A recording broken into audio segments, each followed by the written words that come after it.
So we'll be discussing the field of communication studies through 5 paradigms. What are paradigms? Paradigms are large worldviews or perspectives that are often fueled and moved forward through institutions, nations, cultures, and entire groups of people, along with daily conversations and the intellectual and communicative capabilities and activities of people on a daily level. And so these 5 paradigms are the rhetorical tradition, the elocution or the elocution method, the turn towards science, social constructionism, and most recently, the critical and cultural turn. And really, the critical cultural paradigm is where we end up in the contemporary field of communication studies. But communication studies goes back as a formal discipline in the West long before the United States becomes a nation, long before many of the nations that we are familiar with in Europe kind of take hold. And so it goes back all the way 2,000 years ago to ancient Greece. And of course, this is a retroactive process. And so it's interesting to note that this is just an introduction to the rhetorical tradition that ebbs and weaves and moves throughout history to still be a modern discipline today. All along the while, rhetoric could have been jettisoned and lost and forgotten or deemed unimportant. But if you look deeper into the rhetorical tradition, you continually see the resurgence and the importance of this thing called rhetoric. Rhetoric, as Aristotle noted, is all available means of persuasion. But the rhetorical tradition goes back much further to Sicily, which at the time, over 2,000 years ago, is a Greek colony. And so rhetoric is devised by a traveling group of teachers known as the sophists as a way to peacefully speak back to power or even overthrow oppressive governments, not through physical or overt force, but through artistic means and the use of simply our words or through the use of symbols. And so this is an artistic form of persuasion. And it's not coercion or overt physical force. And so it is artistic and not inartistic. And so the rhetorical tradition goes back many centuries. And we can talk about the rhetorical tradition through 3 components. And those 3 components and groups and people are the sophists, the philosophers, notably Socrates and Plato, and then Aristotle. Many scholars have called this the triadic formulation of the rhetorical tradition. And so, as we noted, the sophists were traveling teachers of rhetoric or persuasive communication. And this was deemed necessary in a participatory society. And so rhetoric, which oftentimes gets a bad name today, and it often gets a bad name because of the treatment that the sophists received from the philosophers. And so the philosophers, and we'll speak about Socrates and Plato in this camp, really were down on the sophists. The sophists presented a relative perspective or a relative or subjective understanding of the truth, while the philosophers sought a more universal truth. Now, this universal truth was devised and arrived at through the dialectical method, a method of discussion or tension that was created between 2 philosophers to arrive at a more shared or even universal truth. Now, a participatory society or a democracy, and so demo means people and cracy means rule, and so now that people rule in this new form of government, the people had to be what? The people had to be educated. And not only did they have to be educated, but they had to be educated in persuasion and communication. They had to be able to decipher and recognize logical arguments as they are presented to them. They also had to be able to devise their own. Now, this could come in the form of a vote, and only Athenian land-owning male citizens could vote, but still it constituted a citizenry that had a say in the direction any given democratic society was headed. And so this is a profound power that was offered to the people. Today, in a participatory society, we see this function very similarly. Yes, we have a vote, but we also have the ability to communicate and symbolically lead everyday conversations and large moments in society as a whole in certain directions. And so here we have rhetoric as now a necessary component of this new form of government known as a democracy. And so the sophists were those that were close to knowledge. Sophi meaning knowledge, and is meaning close to. And so those that are close to knowledge. Now the philosophers, philo means love, and Sophi again means knowledge. And so the philosophers were lovers of knowledge. And so those that were close to knowledge were disparaged and denigrated by the philosophers for not loving knowledge, right? But it goes back deeper to a ontological difference. The philosophers sought to understand a universal, a subjective and a objective notion of reality. Now, the sophists thought that that was almost impossible to understand a universal or objective reality, and that everybody saw the world in their own perspective. Later on, we will come to postmodernity and notions of post-structuralism that oftentimes are referred to having similar views to the sophists. We've come full circle 2,000 years later and recognize that it might be very difficult, if not impossible, to understand an objective or a universal truth. And so what the philosophers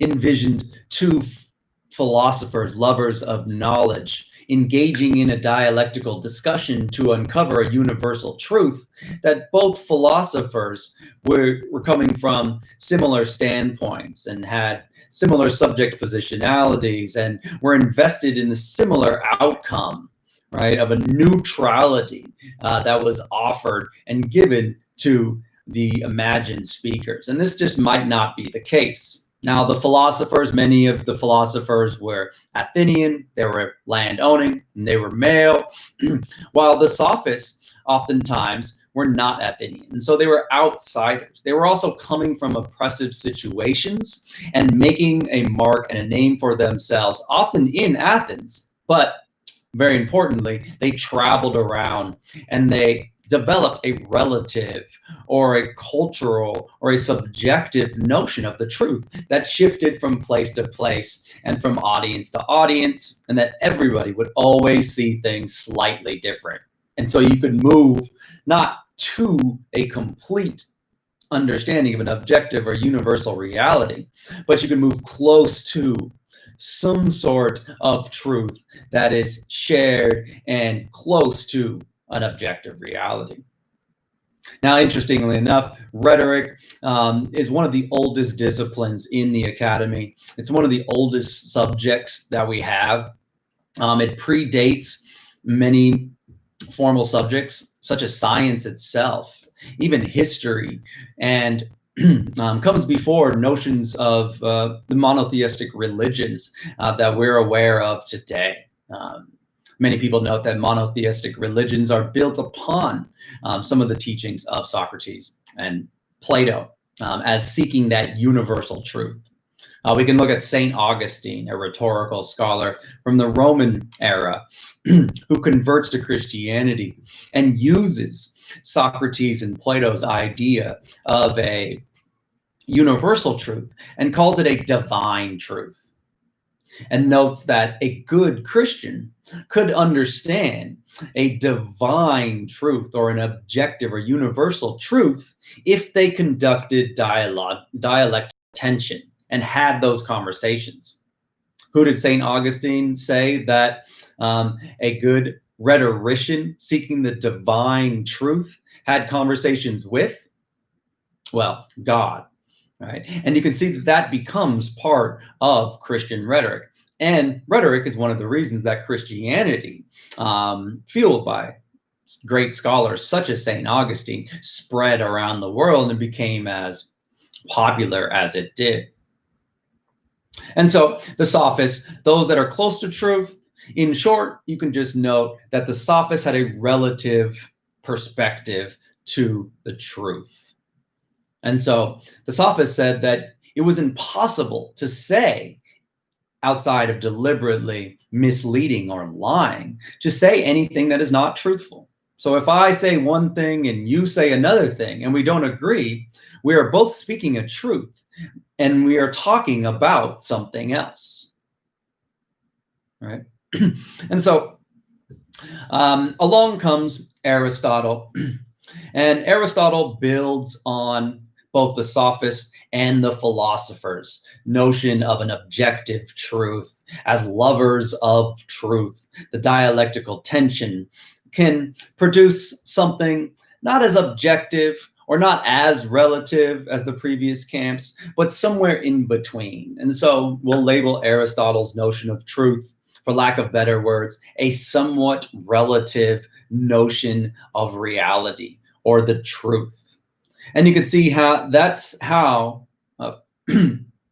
rhetoric functions within the participatory sphere today.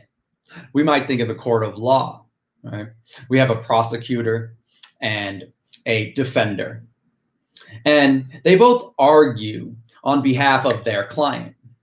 Now, it doesn't really come into play whether the client is actually guilty or innocent, but both sides, as dialecticians, right, and rhetoricians, are arguing their case.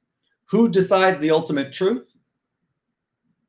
The jury, right? So the jury decides if the defendant is guilty or innocent. And so in Aristotle's formulation of rhetoric, the audience has the power. The audience has the ultimate say whether someone is guilty or innocent, or we might just call this the truth. Now, sometimes the jury gets this wrong, right? And so you can see how we're moving close to the truth. But when we have the ultimate outcome, nobody ever really thinks that this is the universal truth. This is the objective truth. And we might just look at a long history of mistrials and defendants getting the untruthful verdict. And so if the verdict is wrong and untruthful, who do we blame? And this is the way Aristotle formulated the rhetorical equation. Who do we blame? Do we blame the defendant?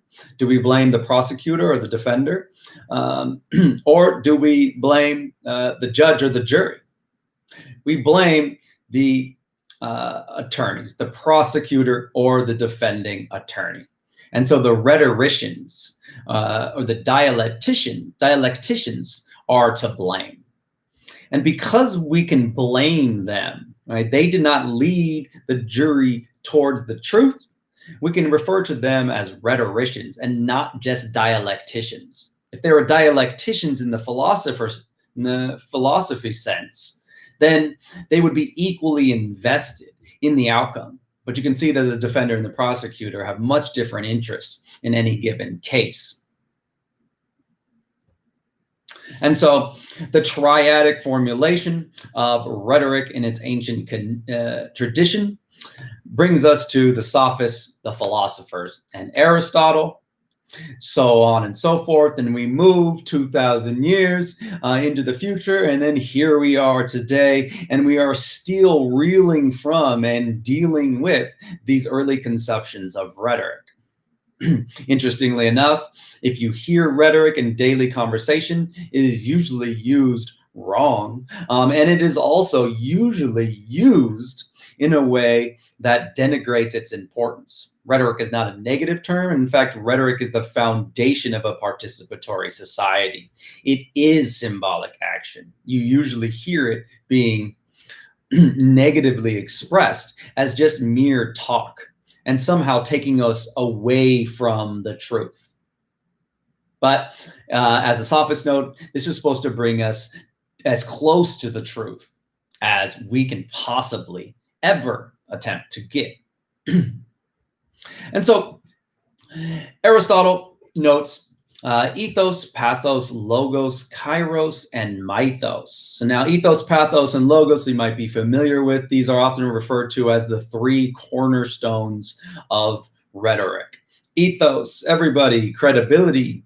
Pathos, emotional appeals. And logos, reasoning or logic.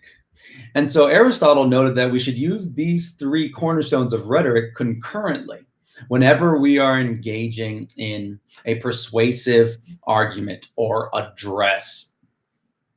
And so if you depend solely on someone's credibility or your own credibility, your status, you might think of the old phrase, do as I say, not as I do.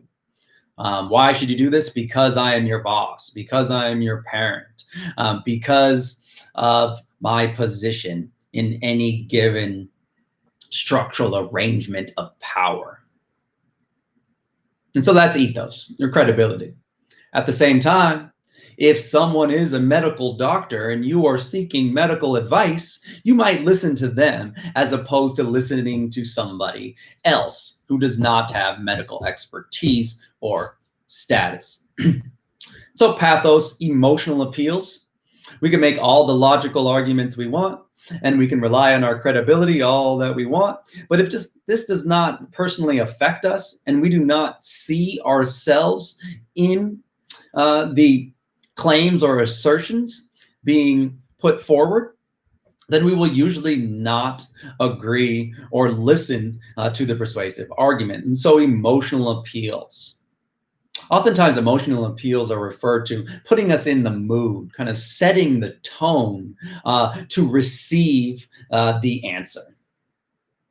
Logos, reasoning or logic, argumentation, one of the most important and oftentimes overly used in persuasive addresses. And so logos is reasoning or logic.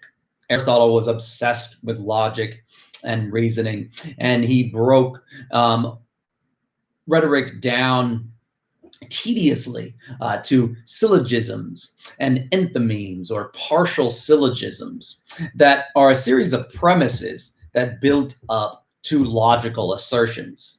Now, interestingly enough, you can create a series of logical premises that lead to untruthful conclusions.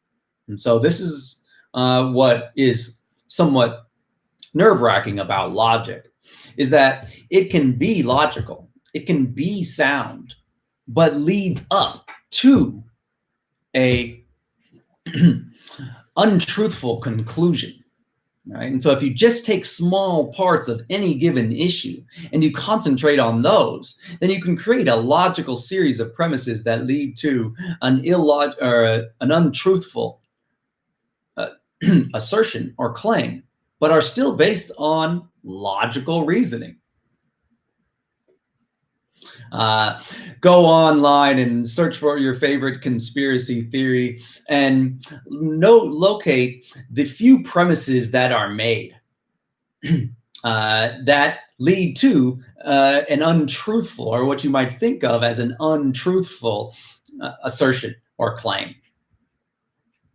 So kairos and mythos. Kairos is timing, and right in the formulation of ethos, pathos, logos, we can see Aristotle's emphasis on kairos, or timing. Timing is the use of all of these cornerstones concurrently and with similar weight. Now, someone overly relies on credibility, or someone overly relies on emotional appeals, or someone throws out statistics and logic, but it's overwhelming and you start to lose track of why this is important, this issue, well, then there might be an overemphasis on any one of these cornerstones. Also, when you choose to speak, how long you choose to speak or communicate, when you choose to use an emotional appeal, right? And so mythos, this is one of my favorites. Mythos, we could think of myth there in the word, but it is societal beliefs. And so it's not necessarily truths, once again, it's societal beliefs, the things and the ideas and the concepts and values that we hold dear and that we hold to be true. Now, they might not be necessarily true, but they are still ingrained in our understanding of reality.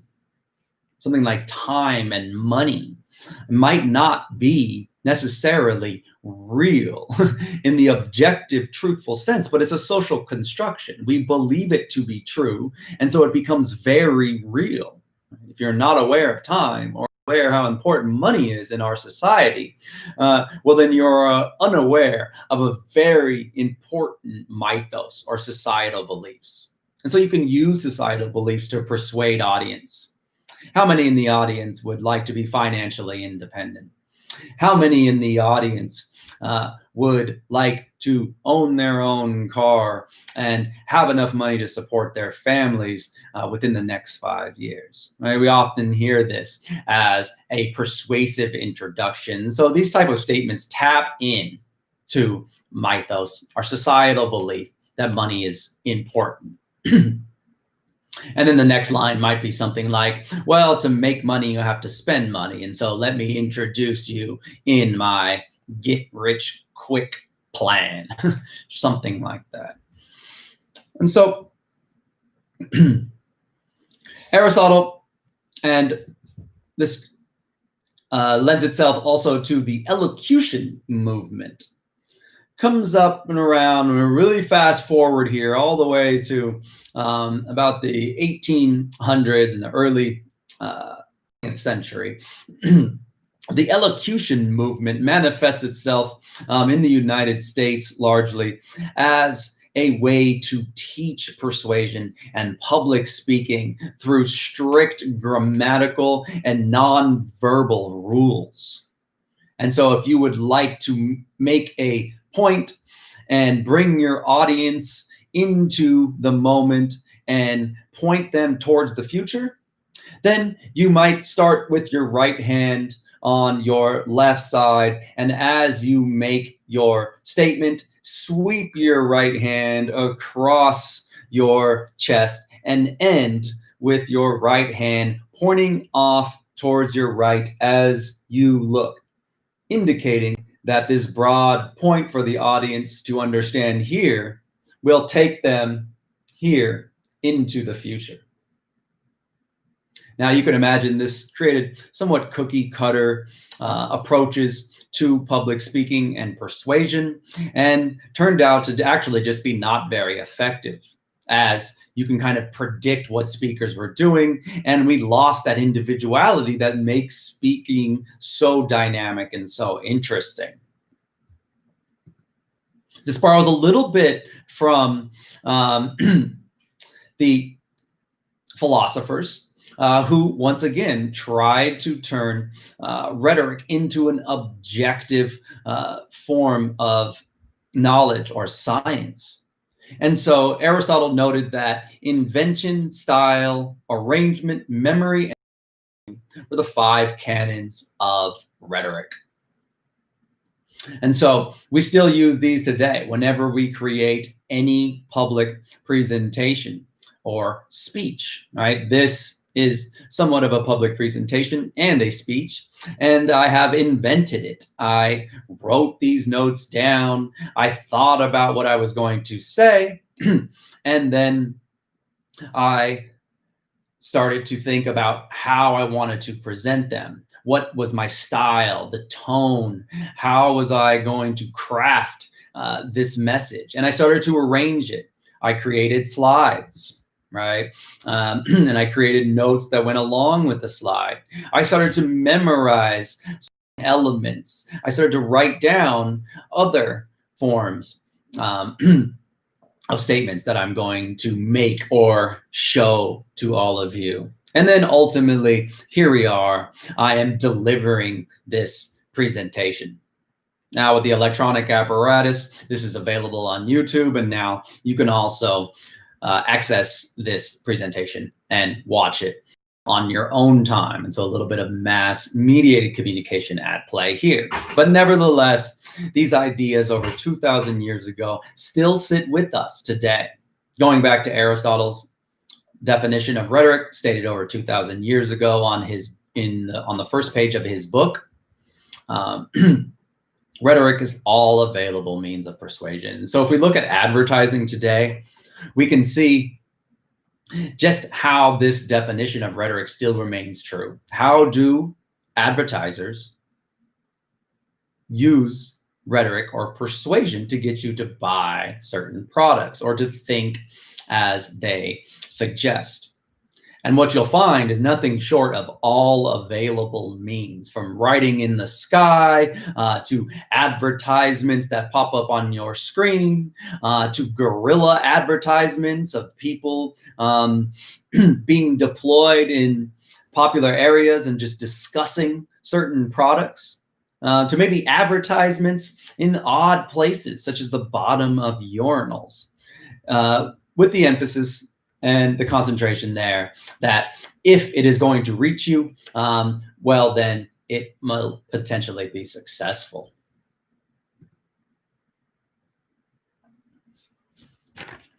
And so the elocution movement, as we noted, was short-lived, but had a lasting effect, as we still seem to think that there is an objective way and a ultimately correct way to communicate publicly, whether that's in a job interview or whether that's to a large crowd or whether that's just to a small group or a personal acquaintance. There seems to be this very objective notion about how to effectively communicate. And so this sticks with us as we move to science. And so science brings us to models of communication. Now, models are an ideal abstract formulation of the way anything works. And so once again, in the early 1900s, scholars started coming up and breaking down communication to its simplest form. And instantly, the models became too reductive and not big enough and dynamic and fluid enough to capture how we really communicate. And so, in a nutshell, we went from linear to transactional and then to interactional models of communication, and quickly beyond and past that to the notions of social construction. Now, we can just take a look around in the introductory communication textbook or online and see a simple breakdown between a sender sends a message to a receiver. The sender encodes the message, sends that message to the receiver decodes the message, and then sends a message back, right? But quickly that became reductive. As we noted, senders and receivers are often sending and receiving at the same time. As a sender is sending a message, they're also receiving feedback and starting to craft their own messages. And so sender receiver and receiver sender. All the while, noise is always present. Anything that hinders the reception of a message can be considered noise. whether it's psychological noise, right? You're thinking about something else, whether it's biological noise, whether you're hungry, or whether it's actual external noise, such as loud music playing in the background. And all of these just hinder your reception of any particular message. And so over time, scholars devised that sender and receiver are not sending messages, even in a linear format that go back and forth, but really they're sending their idea of a message as somebody else is sending and receiving their idea of a message, and the meaning is being constructed mutually somewhere in between. And so Luckman and Berger, two sociologists from the 1970s, note and outline this notion of social constructionism, or a social construction of reality. And we can just pause and think, what is social? Social is many people. Construction is something you build that takes many parts to build. And reality is this big notion of the truth, of what we consider to be true out in the world around us. And so it takes many people to build a reality. And so as we all communicate, whether that's through text messages or formal speeches, whether that's through creating social media posts or posting videos, whether that's watching $1 million films or listening to music, all of these symbolic acts of communication help co-construct our notion of reality. Nobody can create a notion of reality on their own. And if they do, it will most likely not coincide with the way others view reality. Therefore, reality is and must be socially constructed by many people. And so there's other perspectives out there, such as a nominal perspective, which offers the notion of an objective and a universal reality despite our understanding of it. But for food for thought, we might just think about the philosophical question: if something doesn't have a name, does it exist? On one level, you might say, yes, we just don't know that it's there. On another level, you might say, well, we don't know that it's there, and so, no, it doesn't exist, right? Because I don't see it and don't recognize it. And as soon as we do recognize it, we name it. And then when you name it, you bring it into a certain world, in a material world, in a particular way. And so we move forward to a critical cultural perspective that extends social constructionism to note how the structures of symbols and linguistic symbols bring certain worlds to life. And no symbol or word or our understanding of reality is neutral. It is always based in or grounded in the symbol that we use to describe it, which is imbued with values. So we have a specific value latent lens.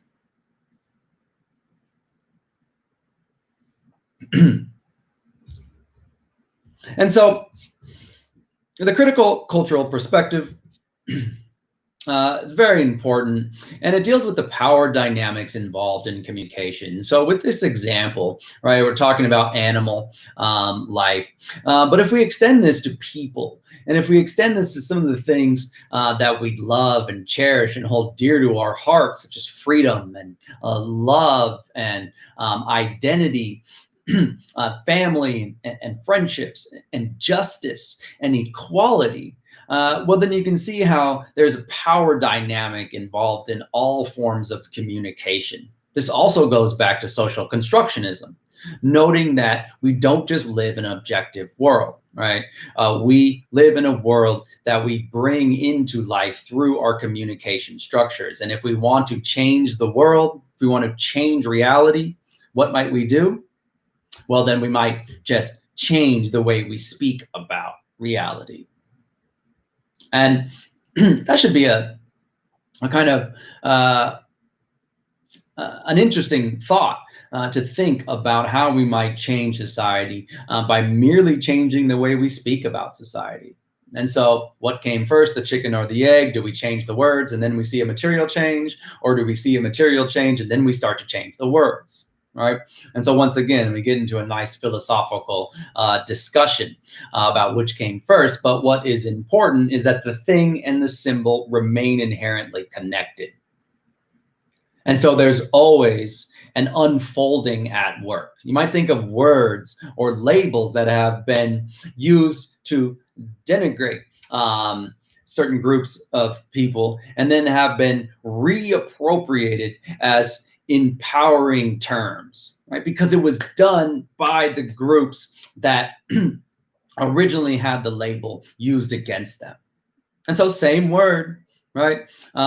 Same group, but now just flipping the definitions and the meanings of certain words. I might think of the N word, the B word, or the Q word. And so these three terms that I'm referring to were originally used to denigrate certain groups of people, and now they are empowering terms that entail that tension. And so that tension, once again, going back to Socrates and Plato, is still at work about how we uncover, maybe not an objective truth, but something a little bit more closer to reality. So power dynamics are always involved, and there's always a dominant context. If you want to think what's the dominant context, then you might just think who has the power? Who has historically had the power? Who has the power to name? Who has who is successful from the narrative being furthered? If you're watching a movie, just look at the characters and see who's doing well at the end of the film, right? And what did they do to do well throughout the film? How did they speak, and what decisions did they make, and how did they profess their identity? Right. And so you can see a dominant context in these narratives or in our communication structures at play. And so groups in power tend to create communication systems that benefit that group.